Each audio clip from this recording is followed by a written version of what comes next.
Hello. So, usually when approaching character design, I design it with a whole sort of world building process in mind. So it's not just about how the character looks, but it's also just them living in their own world and how their environment and their personality tells their story, which helps me to influence their visuals a little bit better. I've always felt that the uniqueness of characters comes out through not just their design, but the entire story that sort of unfolds around them. This is why I always like to create other aspects of my character as I kind of go along, because it helps me to get to know them better, so I can see how well their main design is telling their story.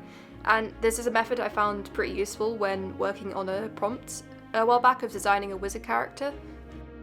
I just start drawing out some character sheets, thinking of some ideas, my mind kind of pondering on what story this character is telling me.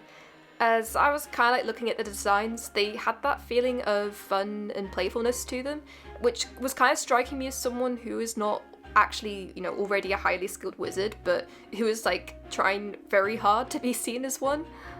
And yeah, I kind of really liked that idea. So this is where I knew how this character and their whole story needed to be designed. Like, it just needed to be completely classic wizard.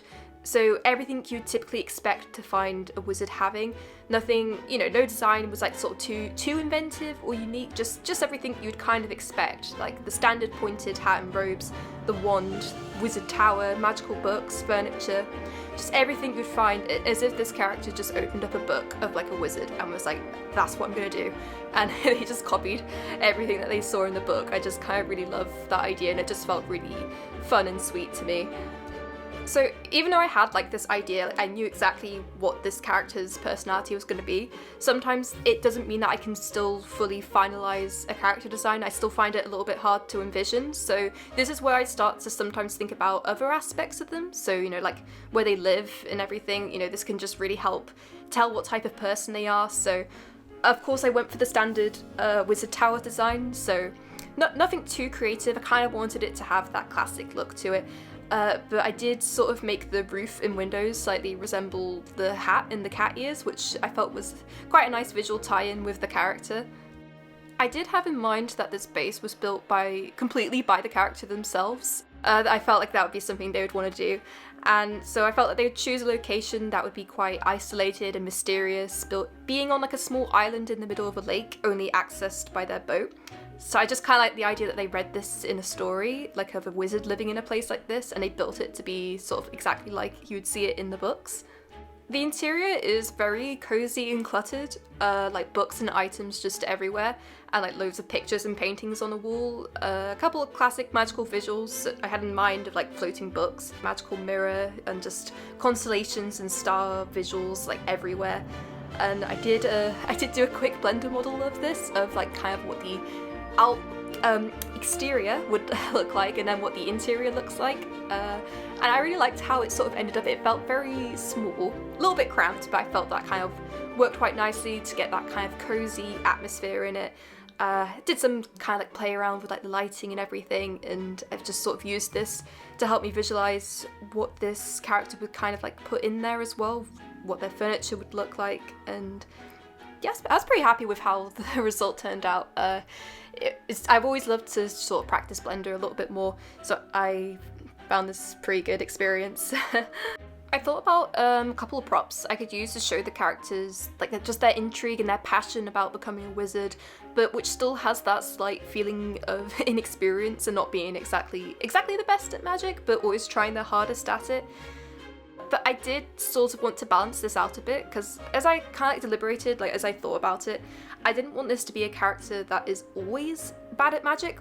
I thought there'd be two different sides, so sometimes they would fail magnificently, but sometimes they would succeed and show themselves to be a very powerful, knowledgeable wizard. So I felt that this sort of created that mystery, like just the never knowing of how a situation is going to go with this character in it, which to me feels even more chaotic, and it kind of gives them a bit more of an interesting personality. They're someone that might be underestimated at first because of their bright, bubbly personality, but then they could actually be quite a powerful ally or enemy. They can face every problem with this happy smile and this just pure excitement, And it's just this confidence which is both endearing and unnerving when you know that they may not always know exactly what they're doing, so you honestly have no idea how any of the situations are going to turn out. So it was all this kind of thinking and just working out what their sort of story, what their character is like. It just helped me to finalise their design a bit more.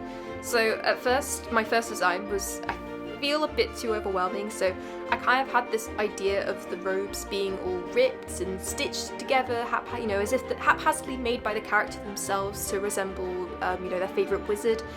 But the colours and the details felt too much. It kind of blended in too much with the character itself, and it all felt like a little bit of a mess to me. I couldn't really find any kind of anchor point to it. So I redid the design and I tried to simplify it a bit more as I went along. It was still this character really trying to look like the wizards they see in storybooks. I loved the striking silhouette that this design created, and I chose the colours to be a bit more complementary to the character's eyes, so the bright blue I felt was really playful and fun, and it just felt like it worked a lot better with their personality. So that's where I've left this character for now. I definitely want to develop them further as I feel they fit perfectly into my Half-Light Garden project. And it's always really fun to see the journey from an initial prompt to the final design. And yeah, I really hope to keep doing more of them in the future. I find them really fun. It just really helps me to build up my skills better, so I'm just more efficient as I go along each time. Yeah, no, thanks so much for joining the video, and I'm happy to hear any thoughts you have on character design, just the creative industry in general. And yeah, thank you. See you in the next video.